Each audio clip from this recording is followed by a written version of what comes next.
N'abagabo batwaye imitima ya benshi batanga ibyishimo kuri benshi dore ko bifitemo impano yo gutera urwenya bazwi cyane mu mafilime ku ma YouTube cyane kuko ariho bakunze gutumirwa.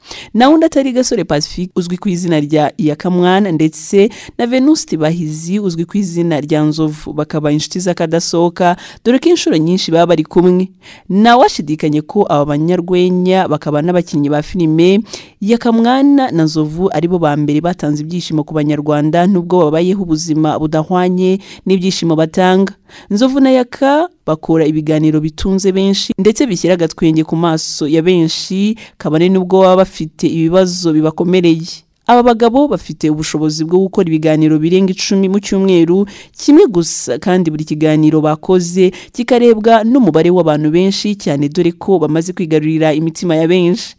Nizere ko nawe ubazi kandi ubakunda. Nta muntu ushobora kurenga video yabo adasetse cyangwa se atagize ikintu abavugaho kuko n'abantu batajya barambirana ku mbuga nkoranyambaga zitandukanye. Shani ndamukambomwe ndabomura kana nkawe. Uragakura hese? Ndagaha $100. Sigane 300. Uragakura hese? Cyambo muri uryamye mu ntebe. Uri Yaka yahoze akina filime akaba yaramenyekanye cyane ubwo yakinaga na Asia banabanaga mu gihe Nzovu we ari umwe mu barambye mu mwuga wo gukina filime nyarwanda. Mu gihe Yaka yakinaga na Asia yitaweho mu buryo bushoboka bwose ndetse mu biganiro byinshi akunze gukora yemeza ko aribwo aheruka kubaho ubuzima bwiza kandi n'abamubona mu buzima bwa buri munsi bemeza ko ari cyo gihe yarameze neza cyane.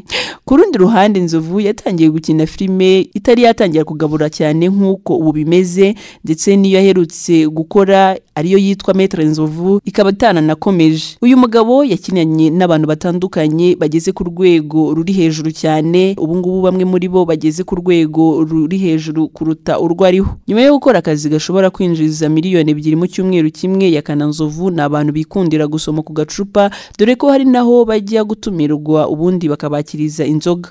Mu by'ukuri aba bagabo ibiganiro byose bakora ntibituma barambirana cyangwa se abantu ngo babinumbe kuko bafite uburyo basesamo abantu. Nubwo bari mu banyarwanda bazwi hano mu Rwanda usanga ubuzima bwabo nyuma ya kamera butagakwiye kuba uko buba bumeze dore ko ababazi bagaruka cyane kukubatwa n'inzoga abenshi bavuga ko zituma badatera imbere. Bamenyekanye cyane ku mvugo yo kubomora gusa ryaje kunengwa na James Comedy ngo dore ko ritiyubashye kandi rikaganisha ku busambanyi.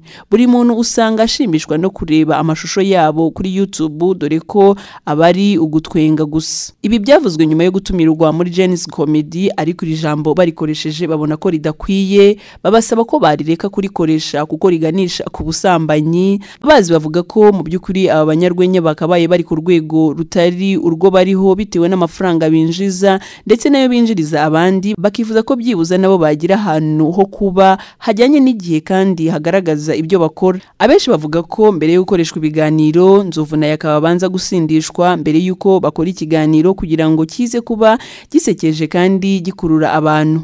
Abagabo rero bakomeje gutanga ibyishimo kuri benshi gusa abantu benshi bakomeje kwifuza ko bahindurirwa ubuzima cyangwa se bakagira uburyo bakwitabwaho nabo bakava mu buzima barimo bakajya mu bundi bitewe nuko hari byinshi batakaza kugira ngo nabandi bishime. Reka twizere ko ikiganiro gikunze. Ese ni abahe bantu wifuza ko twakuganirizaho cyangwa se twakuzanira? Nkora ikiganiro nifashishije inyandiko zitandukanye harimo n'inyarwanda ndetse n'ibindi bitandukanye byatumye bakusanyiriza amakuru kuri aba bagabo mwakunze. Murakoze mukomeze kugira ibihe byiza. Ngiye wabategura ikiganiro nitwa Ntagara Delphine.